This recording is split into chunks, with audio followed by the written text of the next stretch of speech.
তো এক নাম্বার ইসলাম মানে আত্মসমর্পণ করা।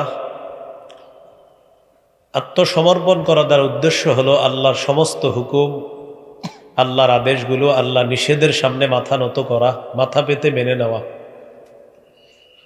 সূরা বাকারার 131-132 নম্বর আয়াতে আল্লাহ বলেন, ইদ ক্বালা লাহু রাব্বুহু আসলিম ক্বালা আসলামতু লিরাব্বিল আলামিন। স্মরণ করুন ওই সময়কে যখন ইব্রাহিম আলাইহিস সালামকে তার রব বললেন আপনি আত্মসমর্পণ করেন। ইব্রাহিম আলাইহিস সালাতু ওয়াস সালাম বললেন আমি বিশ্বজগতের রব আল্লাহর কাছে আত্মসমর্পণ করলাম। পরের আয়াতে আল্লাহ বলেন, ওয়াওয়াসসা বিহা ইব্রাহিমু বানিহি ওয়া ইয়াকুব। ইব্রাহিম এবং ইয়াকুব আলাইহিস সালাতু ওয়াস সালাম সন্তানদেরকে ওসিয়ত করেছেন, ইয়া বানিয়া ইন্নাল্লাহা আসতাফা লাকুমুদ্দীন। হে প্রিয় সন্তানেরা, আল্লাহ তাআলা তোমাদের জন্য দ্বীনকে নির্বাচন করেছেন। ফালা তামুতুন্না ইল্লা ওয়া আনতুম মুসলিমুন। তোমরা মুসলমান না হয়ে মরো না, মৃত্যুবরণ করো না। দ্বীন আল্লাহ নির্বাচন করেছেন। এই দ্বীন কি জিনিস?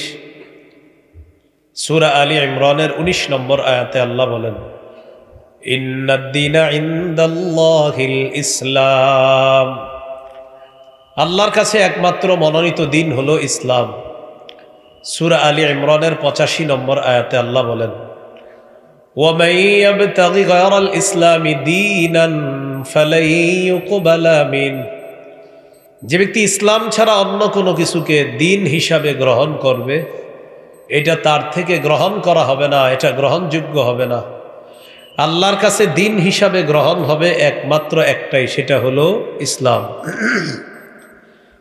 তাহলে কি বললাম? আমরা ইসলামে পরিপূর্ণ প্রবেশ করেছি কিনা এটার জন্য 5টি মৌলিক আলামত যদি দেখা যায় তাহলে বোঝা যাবে আমরা ইসলামে পরিপূর্ণভাবে প্রবেশ করেছি।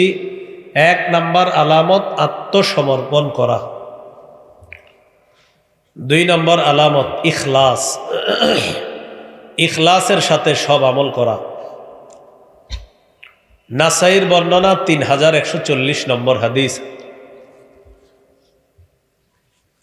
এক ব্যক্তি রাসূলুল্লাহ সাল্লাল্লাহু আলাইহি সাল্লামকে প্রশ্ন করলেন, আরাআইতা রাজুলান গাজা ফি সাবিলিল্লাহি ইয়ালতামিসুল আজরা ওয়াদ যিকরা ফামা লাহু ইয়া রাসূলুল্লাহ। ইয়া রাসূলুল্লাহ, এক ব্যক্তি আল্লাহর রাস্তায় লড়াই করেছে, তার 2টি উদ্দেশ্য। 1 নম্বর আল্লাহর কাছ থেকে সওয়াব কামাই করা আর মানুষের বাহবা কামাই করা। ফামা লাহু ইয়া রাসূলুল্লাহ, হুজুর সে কি সওয়াব পাবে? নবীজি বললেন, লা শাইআ লাহু, সে কিছুই পাবে না। আ'আদাহা সালাসা মাররাত, 3 বার আবার প্রশ্নটা করলেন। নবীজি বললেন, লা শাইআ লাহু, লা শাইআ লাহু, লা শাইআ লা, সে কিছুই পাবে না, সে কিছুই পাবে না, সে কিছুই পাবে না। ইন্নাল্লাহা লা ইয়াকবালু মিনাল আমালি ইল্লা মা কানা লাহু খালিসা। আল্লাহ তাআলা বান্দার আমল ততক্ষণ কবুল করেন না যতক্ষণ আমলটা ইখলাসের সাথে না হবে। আমল ইখলাসের সাথে না করা পর্যন্ত সে আমল আল্লাহ তাআলা কবুল করেন না। তো এক ব্যক্তি জিহাদ করছে, তার নিয়ত হলো সওয়াব কামাই করা, বাহবা কামাই করা। জিহাদের নিয়ত আসেনি সবার? জিহাদের নিয়ত না থাকলে মুনাফিকি মৃত্যু হবে। কি মৃত্যু হবে? মুনাফিকি মৃত্যু। সহিহ মুসলিমের হাদিস 1910 নম্বর হাদিস, 1910। ক্বালা রাসূলুল্লাহ সাল্লাল্লাহু আলাইহি ওয়াসাল্লাম, মান মাতা ওয়া লাম ইয়াগজু আও লাম ইউহাদ্দিস বিহি নাফসাহু মাতা আলা শু'বাতিন মিনান নিফাক। কোন ব্যক্তি মৃত্যুবরণ করলো আর জিহাদ করলো না অথবা জিহাদের সংকল্প করলো না, নবীজি বলেন সেই ব্যক্তি মুনাফিকি মৃত্যুবরণ করলো। নাউযুবিল্লাহ। জিহাদের নিয়ত থাকতে হবে সবার, এটা না থাকলে সর্বনাশ। আবু দাউদের হাদিস 2504 নম্বর হাদিস। ক্বালা রাসূলুল্লাহ সাল্লাল্লাহু আলাইহি ওয়াসাল্লাম, জাহিদুল মুশরিকিনা বিআমওয়ালিকুম ওয়া আনফুসিকুম ওয়া আলসিনাতিকুম। নবীজি বলেন, তোমরা মুশরিকদের বিরুদ্ধে লড়াই করো তোমাদের সম্পদ দিয়ে, তোমাদের জান দিয়ে, আর তোমাদের জবান দিয়ে। আমরা 90% বেশি মুসলমান। আমাদের এই দেশে এখন আকার ইঙ্গিতে বোঝা যাচ্ছে মুশরিকরা আমাদের উপর আধিপত্য বিস্তার করতে চায়। তাও গুটি কিছু মুশরিক আমাদের উপর আধিপত্য বিস্তার করতে চায়। হ্যাঁ, এটার কারণ আমরা নিজেরাও, কারণ আমরা এক তাগুত ছাড়ি আর এক তাগুত ধরি, তাই আমাদের ভাগ্যের পরিবর্তন হয় না। বৃষ্টি থেকে বাঁচার জন্য বারবার ঝর্ণার নিচে এসে দাঁড়াই, তাহলে বলেন কিভাবে আমাদের ভাগ্যের পরিবর্তন হবে? এক তাগুত ধরি আর একটা ছাড়ি। আমাদের অভিভাবক আল্লাহ, কাফেরদের অভিভাবক শয়তান। সূরা বাকারার 257 নম্বর আয়াতে আল্লাহ বলেন, আল্লাহু ওয়ালিয়ুল্লাযীনা আমানু, যারা ইমানদার তাদের অভিভাবক হলেন আল্লাহ। বলেন, ইমানদারদের অভিভাবক কে? আল্লাহ। আল্লাহ। কিন্তু আমরা অভিভাবক বানাই কাদেরকে? এমন মানুষকে বানাই যারা নিজেদের দেশে 47 জন প্রেসিডেন্টকে তারা কোনো একজনকেও মহিলা বানায় না, কিন্তু অন্যান্য দেশের উপর প্রধান মহিলা বানায়া দিয়া তারা আমাদেরকে গোলামের জিঞ্জিরের মধ্যে আবদ্ধ করে আমাদেরকে এই বছরের পর বছর নাচায়, আর আমরাও নাচতে থাকি, ভাগ্যের পরিবর্তন হয় না। এক তাগুত ছাড়ি আর একটাকে ধরি। এই জন্য আল্লাহর কাছে দোয়া করবেন, এই দেশে যেন আর কোনোদিন নারী শাসক কোনোদিনও ক্ষমতায় না আসে। সহিহ বুখারীর বর্ণনা, ক্বালা রাসূলুল্লাহ সাল্লাল্লাহু আলাইহি ওয়াসাল্লাম, লা ইউফলিহা কওমুন ওয়াল্লাউ আমরাহুম ইমরাআ। নবীজি বলেন, ওই জাতি কিছুতেই সফল হবে না যেই জাতি তাদের নেতৃত্বে কোনো নারীকে বসায় দেয়। নারী প্রধান যেই দেশে নেতৃত্বে প্রধান হবে নারী, তারা কখনো সফল হবে না। এটা দোয়া করবেন, আল্লাহর কাছে দোয়া করে বলবেন, আল্লাহ এই দেশে শরিয়া আইন চাই। কি আইন? বলেন, শরিয়া আইন চায় না তারা? কোনো না কোনো অপরাধে অপরাধী যারা, চোর শরিয়া আইন চাইবে না, হাত কাটা যাবে। দর্শক শরিয়া আইন চাইবে না, তাকে পাথর মেরে হত্যা করা হবে। এই জন্য চুরির বিচার যদি শরিয়া আইনে করা হয়, আমাদের দেশে যে পরিমাণ চুরি হয়েছে বিগত দিনের, শুধু চুরির বিচার করতে করতে হাইকোর্ট সুপ্রিম কোর্টের হায়াত শেষ হয়ে যাবে। তো বলছিলাম, এটা আমাদের অবস্থা। মুশরিকদের বিরুদ্ধে লড়াই করতে রাসূল বলেছেন, মুশরিকরা আমাদের উপর আধিপত্য বিস্তার করতে চায়, জিহাদ করতে হবে সম্পদ দিয়ে, জান দিয়ে এবং জবান দিয়ে। জিহাদের মানসিকতা লালন ধারণ পালন করার তৌফিক দান করেন। জিহাদ ফরজ হবে। আমাদের দেশের বিজ্ঞ মুফতি সাহেবরা যখন ফতুয়া দিবে তখন জিহাদ ফরজ হবে। এই জন্য ইখলাসের সাথে জিহাদের নিয়ত রাখা, ইখলাসের সাথে শহীদ হওয়ার নিয়ত রাখা। শহীদ হওয়ার নিয়ত আসেনি? আপনি এলাকা থেকে আল্লাহকে যদি বলেন, আল্লাহ আমি চান্দুলিয়া হেমায়তপুর থেকে আমি নিয়ত করছি আমি শহীদ হব, আপনি যদি সুযোগ করে দেন, পাক্কা নিয়ত যদি হয়।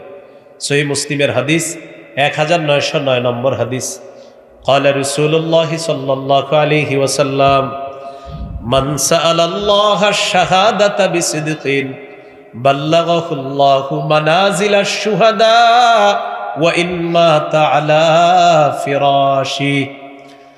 নবীজি বলেন, কোন ব্যক্তি যদি দিল থেকে নিয়ত করে আল্লাহ আমি শহীদ হব, ওই ব্যক্তি যদি তার ঘরের বিছানায় মারা যায়, আল্লাহ তাআলা তাকে শহীদদের মর্যাদায় পৌঁছায় দিবেন। দিল থেকে যদি নিয়ত করে শহীদ হবে, আল্লাহ তাকে শহীদদের মর্যাদায় পৌঁছায় দিবেন। তিরমিজির হাদিস 1663 নম্বর হাদিস, 1663। ক্বালা রাসূলুল্লাহ সাল্লাল্লাহু আলাইহি ওয়াসাল্লাম, লিশহীদি ইনদাল্লাহি সিত্তু খিসাল। আল্লাহর কাছে শহীদের 6টা মর্যাদা। বলেন কয়টা? 6টা। 1 নম্বর, ইউগফারু লাহু ফি আউয়ালি দাফাতিন ওয়া ইউরা মাকআদুহু মিনাল জান্নাহ। শহীদ যখন শহীদ হয়, তার শরীরের প্রথম রক্তের যে ফোঁটাটা পড়ে, আগের সবগুলা গুনাহ মাফ হয়, সাথে সাথে তাকে জান্নাতের আসনটা দেখানো হয়। এটা 1 নাম্বার। 2 নাম্বার, ওয়ায়ুজারু মিন আযাবিল কবরি। শহীদকে আমরা কবরের মধ্যে দাফন করব। নবীজি বলেন, ইউজারু ইউজারু ইউজারু মিন আযাবিল কবরি। শহীদকে কবরের আযাব থেকে রক্ষা করা হবে। 3 নম্বর ওয়া'মানু মিনাল ফাজাইল আকবারি, কিয়ামতের ময়দানের বিভীষিকাময় মুহূর্ত, জাহান্নামের আযাব থেকে শহীদ নিরাপত্তা লাভ করবে। 4 নম্বর ওয়ায়ুদউ আলা রাসিহি তাজুল ওয়াকারিল ইয়াকুতাতু মিনহা খায়রুম মিনাদ দুনিয়া ওয়া মা ফিহা, জান্নাতের মরমর পাথর খচিত মুকুট শহীদের মাথায় পরিয়ে দেওয়া হবে, যেই পাথরের মূল্য দুনিয়া আর দুনিয়াতে যা কিছু আছে আর চাইতে আরো বেশি। 5 নাম্বারটা কি বলবো? ওয়ায়ুযাওয়াজু সিনতাইনি ওয়া সাবঈনা যাওজাতাম মিনাল হুরিল ঈন, 72 জন হুরের সাথে শহীদের বিয়ে দেওয়া হবে। 6 নাম্বার ইউশাফাউ ফি 70 মিন আকারিবিহি, শহীদের নিকট আত্মীয়দের মধ্যে কমপক্ষে 70 জনের ব্যাপারে তার সুপারিশ কবুল করা হবে। শহীদের সুপারিশ কবুল করা হবে। কমপক্ষে কয়জনের ব্যাপারে? 70 জনের ব্যাপারে শহীদের সুপারিশ কবুল করা হবে। বলছিলাম ইখলাসের সাথে জিহাদের নিয়ত রাখা, শাহাদাতের তামান্না রাখা।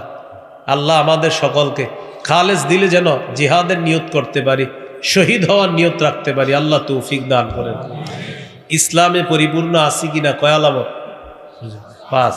1 নাম্বার আত্মসমর্পণ, 2 নাম্বার ইখলাস, সব ইখলাসের সাথে করতে হবে। 3 নাম্বার বলেন বিশুদ্ধ আকীদা।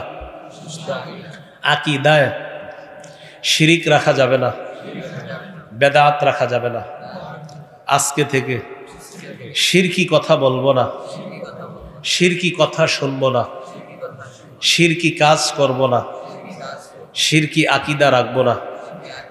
শিরিকের গন্ধ যেখানে হয়, চাই সেটা সাপ্তাহিক হোক, বাৎসরিক হোক, চাই সেটা মিরপুরের আশেপাশে হোক, বাংলাদেশের যে কোনো জায়গায় হোক, শিরিকের গন্ধ যেখানে আছে সেখানে আমরা যাব না। কি করবো না? সেখানে আমরা যাব না। মিরপুর মানে এমনি বললাম আর কি, অর্থাৎ ঢাকার আশেপাশে যেখানে হোক শিরিকের গন্ধ আছে সেখানে যাওয়া যাবে না। সূরা লুকমানের 13 নম্বর আয়াতে আল্লাহ বলেন, وَإِذْ قَالَ لُقْمَانُ لِابْنِهِ وَهُوَ يَعِظُهُ يَا بُنَيَّ لَا تُشْرِكْ بِاللَّهِ إِنَّ الشِّرْكَ لَظُلْمٌ عَظِيمٌ। স্মরণ করুন ওই সময়কে যখন লুকমান তার সন্তানকে বললেন, প্রিয় সন্তান, তুমি আল্লাহর সাথে শিরিক করো না, শিরিক মহা জুলুম। সূরা মাইদার 72 নম্বর আয়াতে আল্লাহ তাআলা বলেন, ইন্নাহু মান ইউশরিক বিল্লাহ ফাকাদ হারামাল্লাহু আলাইহিল জান্নাতা ওয়া মাওয়াহুন নার। যে ব্যক্তি আল্লাহর সাথে শিরিক করবে, এই অবস্থায় যদি মারা যায় তার ঠিকানা জাহান্নাম, আল্লাহ তার জন্য জান্নাত হারাম করে দিবে। বলি নাউজুবিল্লাহ। একদিন এক ফেরেশতা নবীজির কাছে আসছে। নবীজি বলেন, ক্বালা রাসূলুল্লাহ সাল্লাল্লাহু আলাইহি ওয়াসাল্লাম, আতানি আতিম মির রাব্বি ফাখায়্যারানি বাইনা আইয়ুদখিলা নিসফা উম্মতি আল জান্নাহ ওয়া বাইনা শাফাআ। আমার কাছে একজন ফেরেশতা আসছে, আসার পর বলি, ইয়া রাসূলুল্লাহ, আল্লাহ তাআলা আমাকে পাঠিয়েছে 2টি বিষয়ের ইচ্ছাধিকার দিয়ে। 1 নাম্বার, আপনি চাইলে অর্ধেক উম্মত জান্নাতে নিতে পারবেন, আপনি চাইলে সুপারিশ করতে পারবেন। কোনটা চান? হয়তো অর্ধেক উম্মত জান্নাতে নিবেন, না হয় সুপারিশ করবেন। আমাদের নবী বুদ্ধি করে বললেন, ইখতারতু শাফাআ, আমি সুপারিশ করাটা গ্রহণ করে নিলাম, আমি সুপারিশ করব। ওয়াহিয়া লিমান লা ইউশরিকু বিল্লাহ, বলেন এই সুপারিশ, বলেন তারাই পাবে যারা আল্লাহর সাথে শিরিক করবে না। তাহলে সবাই পাবে না সুপারিশ, শুধু তারা পাবে যারা আল্লাহর সাথে শিরিক করবে না। অনেক মানুষ আছে আশেপাশে পাবেন, নামাজ পড়ে না, যদি নামাজের দাওয়াত দেন বলে কি নামাজ না পড়লে কি হবে, নবীর প্রেম আছে, নামাজ না পড়লেও নবীর সুপারিশ পাবো, এরকম বইলা দেয়। করে শিরিক, করে কি শিরিক, এদেরকে গাঁজার আসরে পাবেন। আর ওই বিভিন্ন কবর কেন্দ্রিক গাজার আসর হয়, শিরিকের আস্তানা হয়, এখানে পাবেন। আর বলে কি নবীর প্রেম আছে, নবীর সুপারিশ পাবো। সুপারিশের শর্তই হলো শিরিক না করা। সুপারিশের শর্ত কি না করা? শিরিক না করা। শিরিক করলে আল্লাহ রসুল সাল্লাল্লাহু আলাইহি সাল্লামের সুপারিশ পাওয়া যাবে না, এই জন্য শিরিক করা যাবে না। সহিহ বুখারীর বর্ণনা 1237 নম্বর হাদিস। জিবরিল আমিন নবীজির কাছে আসার পর বললেন, বাশশির উম্মাতাকা আন্নাহু মান মাতা মিন উম্মাতিকা লা ইউশরিকু বিল্লাহি শাইআ দাখালাল জান্নাহ। নবী আপনি আপনার উম্মতকে সুসংবাদ জানায়া দেন, আপনার উম্মতের মধ্যে যারা শিরিক না করে মারা যাবে তাদেরকে আপনি জান্নাতের সুসংবাদ জানায়া দেন। তাহলে শিরিক হলো জান্নাতে যাওয়ার শর্ত হলো শিরিক না করা। শিরিক করে যদি কেউ মারা যায় সে জান্নাত পাবে না। আল্লাহ আমাদেরকে শিরিক থেকে হেফাজত করেন। এখন আমাদের দেশে কিছু শিরিক আছে যেগুলো কবর কেন্দ্রিক শিরিক। কি কেন্দ্রিক শিরিক? নবী ইন্তেকালের 5 দিন আগের একটা হাদিস শোনেন। বলেন তো ইন্তেকালের 5 দিন আগে যে হাদিসটা বলছে এই হাদিসটার গুরুত্ব কম না অনেক বেশি? অনেক বেশি। সহিহ মুসলিমের বর্ণনা 532 নম্বর হাদিস, মাদ্রাসার পাঠ্যপুস্তক অনুসারে আর আপনাদের পকেটের উস্তাদ অনুসারে 1175 নম্বর হাদিস। এই হাদিসের মধ্যে আছে আন জুনদুবিন রাদিয়াল্লাহু তাআলা আনহু قال سمعت النبي صلى الله عليه وسلم قبل أن يموت ب5 وهو يقول আমি আল্লাহ রাসূলকে তার ইন্তেকালের 5 দিন আগে বলতে শুনেছি। নবীজি বলেন আলা ওয়া ইন্না মান কানা ক্বাবলাকুম ইত্তাখাযু কুবুর আমবিয়াইহিম ওয়া সালিহিহিম মাসাজিদা। শোনো, তোমরা তোমাদের পূর্ববর্তী জাতি তাদের নবীদের কবরকে সিজদার স্থান বানিয়েছে। তোমাদের পূর্ববর্তী জাতি তাদের ওলিদের কবরকে সিজদার স্থান বানিয়েছে। আলা ফালা তাত্তাখিজুল কুবুর মাসাজিদা। সাবধান, তোমরা কবরকে সিজদার স্থান বানাবা না। তোমরা কবরকে সিজদার স্থান বানাবা না। কয়দিন আগে নিষেধ করছে? ইন্তেকালের 5 দিন আগে। নবী বলেন আনহাকুম আন যালিকা, আমি তোমাদেরকে নিষেধ করে যাচ্ছি কবরকে সিজদার স্থান বানাবা না। আল্লাহ রাসূল বললেন কবরকে সিজদার স্থান বানাবা না। এক সাহাবী সফর করে আসছে, আসার পর নবীজির বলতেছি ইয়া রাসূলুল্লাহ অমুক এলাকায় গেলাম, ওয়াফাকতুহুম ইয়াসজুদুনা লিমারজুবানিন লাহুম, হুজুর গিয়ে দেখি ওই এলাকার মানুষ তাদের নেতাকে সিজদা দেয়। নাউজুবিল্লাহ। মরে আমাদের দেশে এমন একটা পরিস্থিতিতে চলে গিয়েছিল কিছুদিন পরে কোন নেতাকে সিজদা দেওয়া লাগতো। অলরেডি কিছু কিছু স্কুল কলেজে দেখবেন বিভিন্ন নেতার সামনে এইভাবে মাথা নত করতে হতো। তো এমন একটা পর্যায়ে চলে গেছিল, গোবর এমন পর্যায়ে আমাদের মাথায় ঢুকিয়ে দেওয়া হয়েছিল যে কিছু মানুষ রাজি হয়ে গেছে সিজদা দেওয়ার জন্য। এরকম মানুষও তৈরি হয়ে গেছিল। এদের মস্তিষ্কে সমস্যা আছে। এরা মানুষের কথা বুঝে না, এরা শুধু এটা বুঝে যে দেশনা কিভাবে কি হয় না হয়। দেখলাম তো প্রতি মাথা পিছু 1,07,000 টাকা ঋণ আছে। ওরা ডিমের কামনা করছেন বলেন, মাথা পিছু কত ঋণ বলেন? সবাই কত? হ্যাঁ সবাই বলেন। আরে যারা আওয়ামী লীগ বিএনপি যেই পার্টি করেন বলেন কত ঋণ? শরম করে বলতে 1,07,000 টাকা ঋণ আছে। এই উন্নতি শব্দগুলো কম বললেন। এটা ছিল টোটাল চাপাবাজি, পুরো একটা আইওয়াশ ছিল, পুরো আইওয়াশ। আপনাদের চোখের সামনে একটা চাপাবাজি ছিল, এটা বুঝতে পারেন না। যারে যেমন বুঝাইছে এমন বুঝে নিছেন। কত লাগবে মেট্রো রেল করতে? 500 কোটি, 300 কোটি। কত কোটি? মেট্রো রেল ঠিক করতে কত কোটির ঘোষণা হয়েছিল? মেট্রো রেল ঠিক করতে না 300 কোটি লাগার কথা। আর লাগবে হবে কত বছর? 1 বছর লেগে যেতে পারে, 2 বছর। 18 দিনে ঠিক হয়ে গেছে। কয় দিনে? 18 দিনে। 50 কোটিও লাগে নাই। তাহলে এই 30 কোটিতে খালাস হয়ে গেছে। তো 270 কোটি আমেরিকা যেত নিঃসন্দেহে। এইভাবে বুঝা শুনে ঠিক বললেন। যারা যে পার্টি করেন এটা যে আসলে জালিয়াতি হয়েছে এটা স্বীকার করে লাগে।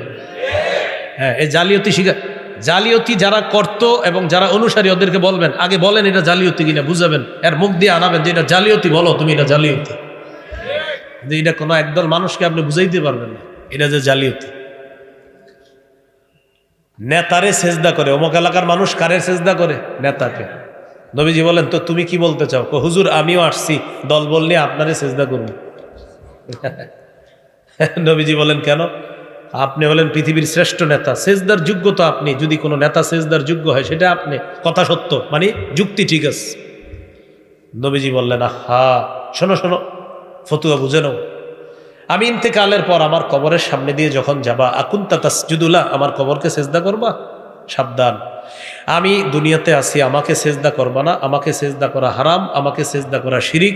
আমার কবরকেও সেজদা করা হারাম, আমার কবরকে সেজদা করা শিরিক। অতএব দুনিয়ার কোনো আল্লাহর অলিকে সেজদা করা হারাম, আল্লাহর অলির কবরকে সেজদা করা কোটিবার হারাম, শিরিক। তো আল্লাহ নবীর কবরকে কেন্দ্র করে সেজদার ইতিহাস বাংলাদেশে কি আসেনি? হ্যাঁ, এই জন্য 5 আগস্টের পরে 2-3 দিনে সাফা সাফা হয়ে গেলে আর কিচ্ছু হইতো না, কিন্তু পরে আবার ঝামেলা হয়েছে। ওই 2-3 দিন যে যা পারছে করে ফেলছে, কি যে ভুলটা হয়েছে ওই 2-3 দিন না কইরা যা পারতো ইচ্ছা মতো শেষ করে ফেলতো, সব খালাস হয়ে যেত, কিন্তু পরে ঝামেলাটা হয়ে গেছে। শিরিকের আস্তানা টাস্তানা যেখানে যেখানে এখন দেখেন, আমি কিন্তু বলি নাই কোথায়, একদল বলবে আমাদেরকে বলতেছে, তা আপনি শিরিক করলে তো আপনি কই। আমার বয়ানে আমি কিন্তু কখনো বলবো না ওমকে, কিন্তু অনেকে চা দোকানে বলবে এটা মনে হয় আমাদেরকে কয়, তো আপনি শিরিক করলে কারে কমু? হুজুরে কমু, তো আপনারই তো কমু। আবার বেদাতের ওয়াজ করলে বেদাতিরা চা দোকানে চা খায় এরকম করে, হ্যাঁ এটা আমাদেরকে কয়, তো আপনি বেদাতগিরি করলে কারে কমু? তো আপনারই তো কমু। আল্লাহ আমাদেরকে বুঝার তৌফিক দান করেন। শিরকি আকিদা রাখা যাবে না। সহিহ বুখারী একটা হাদিস শোনেন, 435 নম্বর হাদিস, নবী ইন্তেকালের দিনের হাদিস। লাম্মা নুজিলা বিরাসূলিল্লাহি সাল্লাল্লাহু আলাইহি ওয়াসাল্লাম, আল্লাহ নবীর যেদিন মুমূর্ষু অবস্থা, ওই দিন তফিকা ইয়াতরাহু খামিসাতান আলা ওয়াজহিহি, নবী তার চেহারা মুবারক এইভাবে ঢাকলেন চেহারা মুবারক ঢাকার পর ফাইদা তাম্মা, যখন আল্লাহ নবীর প্রাণটা বের হবে, কাশাফাহা আন ওয়াজহিহি, চেহারা মুবারক থেকে আল্লাহ নবী রুমালটা সরাইলেন, কাপড়টা সরাইলেন। নবীজির প্রাণ বের হবে ওই টাইমে আল্লাহ নবী বলেন, লানাতুল্লাহি আলাল ইয়াহুদি ওয়ান নাসারা, ইহুদিদের উপর আল্লাহর অভিশাপ, খ্রিস্টানদের উপর আল্লাহর অভিশাপ। ইত্তাখাযু কুবুর আমবিয়াইহিম মাসাজিদা, তারা তাদের নবীদের কবরকে সিজদার স্থান বানিয়েছে। ইউহাদ্দিরু মা সানাউ, আল্লাহ নবী সতর্ক করে যাচ্ছে, উম্মত আমি ইন্তেকাল করার পর আমার কবরকে কেন্দ্র করে সিজদা তোমরা করবা না, আমার কবরকে কেন্দ্র করে সিজদা করবা না, আমার কবরের সামনে সিজদা দিবা না। কবর কেন্দ্র করে মেলা বসানো যাবে না। বলেন, কবর কেন্দ্র করে কি বসানো যাবে না? আবু দাউদের হাদিস, 2042 নম্বর হাদিস। ক্বালা রাসূলুল্লাহি সাল্লাল্লাহু আলাইহি ওয়াসাল্লাম, লা তাজআলু বুয়ুতাকুম কুবুরা ওয়া লা তাজআলু কবরি ঈদা ওয়া সাল্লু আলাইয়া ফা ইন্না সালাতাকুম তাবলুগুনি হাইসু কুনতুম। নবীজি বলেন, তোমরা তোমাদের ঘরগুলাকে কবর বানাও না। যেই ঘরে আল্লাহর জিকির না হবে, কোরআন তেলাওয়াত না হবে, ওই ঘর কবরের মতো হয়ে যায়। এরপর নবী বললেন, ওয়ালা তাজআলু কবরি ঈদা, আমার কবরকে তোমরা মেলার স্থান বানাবা না, আমার কবরকে উৎসবের আসর বানাবা না। মেলা, আমার কবরকে কেন্দ্র করে মেলা বসানো যাবে না। বলেন, আমাদের দেশে রবিউল আউয়াল মাসে বিভিন্ন কবর কেন্দ্র করে মেলা বসানো হয় কিনা? এইটা আপনি পাবেন। কোনো জায়গায় 12 দিন ব্যাপী হয়, কোনো দিন অর্ধ মাস, কোনো জায়গায় 1 মাস ব্যাপী হয় মেলা। কেন হয়? নবীজির জন্মদিনকে কেন্দ্র করে মেলা। আচ্ছা, নবীর জন্মের সাথে মেলার কি সম্পর্ক একটু বলেন? এটারে কেন্দ্র করে মেলা হয়, এই মেলা বসানো নিষেধ, এটা করা যাবে না। এই সমস্ত জায়গা থেকে শিরিকের গন্ধ আসে, এখানে যাওয়া যাবে না। আরেকটা হলো আকীদায় বেদাত রাখা যাবে না। সহিহ বুখারী 2697 নম্বর হাদিস, আম্মাজান আয়েশা সিদ্দিকা রাদিয়াল্লাহু তাআলা আনহার বর্ণনা, তিনি বলেন, ক্বালা রাসূলুল্লাহি সাল্লাল্লাহু আলাইহি ওয়াসাল্লাম, মান আহদাসা ফি আমরিনা হাদা মা লাইসা ফিহি ফাহুয়া রাদ্দুন। নবীজি বলেন, কেউ যদি আমাদের শরীয়তের মধ্যে ইবাদতের নামে নতুন কিছু আবিষ্কার করে, এটা প্রত্যাখ্যান করা হবে, কারণ এটা বেদাত প্রত্যাখ্যান করা হবে। ইসলামী শরীয়ত পূর্ণাঙ্গভাবে নবী দুনিয়াতে রেখে গেছে। সূরা মাইদার 3 নম্বর আয়াতে আল্লাহ বলেন, আল ইয়াউমা আকমালতু লাকুম দীনাকুম, আজ আমি তোমাদের জন্য তোমাদের দিনকে পূর্ণাঙ্গ করে দিলাম। এই পূর্ণাঙ্গ দিনের মধ্যে কেউ যদি ইবাদতের নামে নতুন কিছু আবিষ্কার করতে চায়, এটার নাম হবে বেদাত, এটা প্রত্যাখ্যান করা হবে। বলি নাউজুবিল্লাহ। অনেক মানুষ আছে বেদাত করে, করার পর কি বলে জানেন? এটা করতে আমার ভালো লাগে। বলেন, বেদাত করতে কি লাগে বলে? খতিব সাহেব জুমায় বয়ান করছে, ভাই এই কাজ বেদাত, ওই কাজ বেদাত, এইগুলা বেদাত। তো এইগুলা বলার পর তখন আসরের পরে এসে, ইমাম সাহেব আপনি যে বললেন এটা বেদাত, ওইটা বেদাত, কিন্তু এটা করলে তো আমার ভালো লাগে, আমার দিলের মধ্যে একটা হিট আসে, ভিতরে একটা প্রেম ভাব জাগ্রত হয়, এরকম আয়েশা বল। এখন বলেন, ইমাম সাহেবরে যদি কেউ আয়েশা বলে, হুজুর কিছু কিছু নাটক সিনেমা আছে, এগুলা দেখলে আমি পুরো ইমোশনাল হয়ে যাই, চোখে পানি আসে। কি আসে বলেন সবাই? এখন নাটক সিনেমা ইমাম সাহেব কি ফতুয়া দিবে? হালাল না হারাম? সবাই বলেন, আরো জোরে বলেন। বেদাত গিরি কইরা কেউ যদি বলে আমার চোখে পানি আসে, বেদাত বেদাত, এটাও হারাম। কিয়ামত পর্যন্ত এই বেদাত, এটা দাঁত হবে না, এটা বেদাতই থাকবে। যারা বেদাতগিরি করে তারা তওবা না করা পর্যন্ত আর বেদাত থেকে ফিরে না আসা পর্যন্ত আল্লাহ তাদের তওবা কবুল করেন না। হাদিসের একটা কিতাব আছে সহিহুত তারগীব, এই কিতাবের 54 নম্বর হাদিস, قال رسول الله صلى الله عليه وسلم إن الله حجب التوبة عن كل صاحب بدعة حتى يدع بدعته। আল্লাহ তাআলা বেদাতির তওবা ততক্ষণ কবুল করেন না যতক্ষণ বেদাতি ব্যক্তি তার বেদাত নামক কর্মকাণ্ড পরিহার না করবে। সহিহ বুখারীর বর্ণনা 6583, 6584 নম্বর হাদিস। এই হাদিসে রাসূল সাল্লাল্লাহু আলাইহি সাল্লাম বলেন, আনা ফারাতুকুম আলাল হাউজ, কিয়ামতের ময়দানে আমি তোমাদের আগে আগে হাউজে কাউসারের পারে যাব, আমি তোমাদেরকে পানি পান করার জন্য হাউজে কাউসারের পারে চলে যাব। মান মাররা আলাইয়া শারিবা, যে আমার সামনে দিয়ে অতিক্রম করবে সে কাউসারের পানি পান করবে। ওয়ামান শারিবা লাম ইয়াজমা, আর যে কাউসারের পানি পান করবে সে আর পিপাসার্ত হবে না। একটু বুঝেন এবার নবীজি কি বলেন, সুম্মা লা ইয়ারিদান্না আলাইয়া আকওয়ামুন আ'রিফুহুম ওয়া ইয়ারিফুনানি, এরপর আমার সামনে দিয়ে একদল মানুষ আসবে যাদেরকে আমি চিনব, তারাও আমাকে চিনবে। আমার উম্মত, তাদেরকে আমি পানি পান করাবো। ইউহালু বাইনি ওয়া বাইনাহুম, আমার মাঝে আর তাদের মাঝে প্রতিবন্ধকতা সৃষ্টি করা হবে। আমি বলবো আল্লাহ ইন্নাহুম মিন্নি, তারা তো আমার উম্মতের অন্তর্ভুক্ত। আল্লাহ তাআলার পক্ষ থেকে জবাব দেওয়া হবে, ইন্নাকা লা তাদরি মা আহদাসু বা'দাক, হাবিব আপনি জানেন না তারা দুনিয়াতে আপনি চলে আসার পর কত কত নতুন বেদাত সৃষ্টি করেছে, আপনার জানা নাই। এই কারণে আজকে তাদেরকে কাউসারের পানি পান করাবেন না। তো যেই নবী একটু আগে আল্লাহকে বলবে আল্লাহ আমি কাউসারের পানি পান করাবো না আমার উম্মত, আল্লাহ বলবে এরা আপনার পরে বেদাত সৃষ্টি করেছে, তখন নবী বলবেন সুহকান সুহকান লিমান গায়্যারা বাদি, আমার পর যারা আমার রেখে আসা পূর্ণাঙ্গ শরীয়তের মধ্যে বেদাত করেছে, আমার সামনে থেকে দূর হও, দূর হও, আমি তাদের চেহারাটাও দেখতে চাই না। বলি নাউজুবিল্লাহ। কিছু লোক আছে নিজে বেদাত করে আবার বেদাতিকে আশ্রয় দেয়, প্রশ্রয় দেয়। 1 কাঠা জায়গা দিয়ে দিছেন, আপনাদের এলাকার 1 কাঠা জায়গা দিয়ে দিছেন, মাশাআল্লাহ। কেন দিছেন? প্রিয় বেদাতি সাহেব, আপনি এখান থেকে বেদাত সাপ্লাই করবেন, একটা খানকা বানাইবেন, আস্তানা বানায়া যত বেদাত আছে এখান থেকে সব সাপ্লাই করবেন। আমরা দুইজনে তো ভাই ভাই, দুই মিলে বেদাত দিব সাপ্লাই। তো এই বেদাতের একটা আস্তানা গাড়ছে, গাড়ার পর এই যে আপনি বেদাতের সুযোগ করে 1 কাঠা জায়গা দিয়ে দিলেন। সহিহ বুখারী 3172 নম্বর হাদিসে আল্লাহ রাসূল সাল্লাল্লাহু আলাইহি সাল্লাম বলেন, মান আহদাসা ফিহা হাদাসান আও আওয়া মুহদিসা, কেউ যদি নিজে বেদাত চালু করে অথবা অন্য কোনো বেদাতিকে আশ্রয় প্রশ্রয় দেয়, আলাইহি লানাতুল্লাহ ওয়াল মালাইকাতি ওয়ান নাসি আজমাইন, তার উপর আল্লাহর অভিশাপ, ফেরেশতাদের অভিশাপ, সকল মানুষের অভিশাপ তার উপর। তাহলে বলেন নিজেরা বেদাত করব না, বলেন কোনো বেদাতিকে আশ্রয় দিব না, জায়গা দিব না। তাহলে নিজেরাও বেদাত করব না, কোনো বেদাতিকে আশ্রয় প্রশ্রয় দিব না। আল্লাহ আমাদের সকলকে কথাগুলা মনে রাখার তৌফিক দান করেন। তাহলে ইসলামে পরিপূর্ণ প্রবেশ করেছি কিনা? কয় আলামত? 1 নাম্বার আত্মসমর্পণ, 2 নাম্বার ইখলাস, 3 নাম্বার বিশুদ্ধ আকীদা, আকীদায় শিরিক রাখা যাবে না, বেদাত রাখা যাবে না।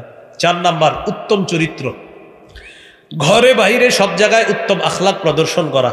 আপনি আমাদের সামনে সুফি সাহেব, ঘরে আপনার বিবির কাছে আপনি খুব খারাপ, দেখতেই পারে না, এরকম যেন না হয়। রাসূলুল্লাহ সাল্লাল্লাহু আলাইহি সাল্লাম বলেন, খায়রুকুম খায়রুকুম লিআহলিহি ওয়া আনা খায়রুকুম লিআহলি, তোমাদের মাঝে সর্বোত্তম ওই ব্যক্তি যে তার বিবির কাছে উত্তম, পরিবারের কাছে উত্তম। আর শোনো, আমি আমার পরিবার, আমার বিবিদের কাছে এই পৃথিবীর সর্বশ্রেষ্ঠ উত্তম চরিত্রের অধিকারী আমাদের নবী। এটা হলো ঘরের চরিত্র। বাহিরে আপনি মসজিদে গেছেন নামাজ পড়তে, মাশাআল্লাহ নামাজ পড়তে দ্রুত দৌড় দিছেন, দৌড়ে গিয়ে মসজিদের সামনে 14 জনের জুতা আছে, আপনার জুতার পবিত্র কাদা দিয়ে ওই 14 জনের জুতাগুলো নষ্ট করলেন। কাদা পবিত্র হতে পারে, সমস্যা নেই, কিন্তু যাই হোক আপনার সম্মানিত জুতার কাদা, এই কাদাগুলা দিয়ে 14 জন মুসল্লির জুতা নষ্ট করলেন। এবার মসজিদে গিয়ে আল্লাহু আকবার বলে নামাজে দাঁড়াইছে, খুব দ্রুত আসছে উনি, আল্লাহু আকবার সুবহানাকাল্লাহুম্মা ওয়াবিহামদিকা দেন ওই দিন ওয়াতাবারাকা ইসমুকা ওয়া তাআলা জাদ্দুকা ওয়া লা ইলাহা গায়রুক। এই নামাজে দাঁড়ায় তামাশা করতেছে নামাজের সাথে। সহিহ বুখারী ৭৫৭৭ নম্বর হাদিস। এক সাহাবী নামাজ তিনবার পড়ছে, নবী বলেন ইরজি ফাসাল্লি ফাইন্নাকা লাম তুসাল্লি, যাও আবার নামাজ পড়ো, তুমি নামাজ পড়ো নাই। এরপরে নবী 1 রাকাত নামাজ তাকে পড়া শিখিয়ে দিছে আর বললেন এইভাবে তুমি যত রাকাত নামাজ পড়বা এইভাবে পড়বা, তাহলে এটা হবে নামাজ।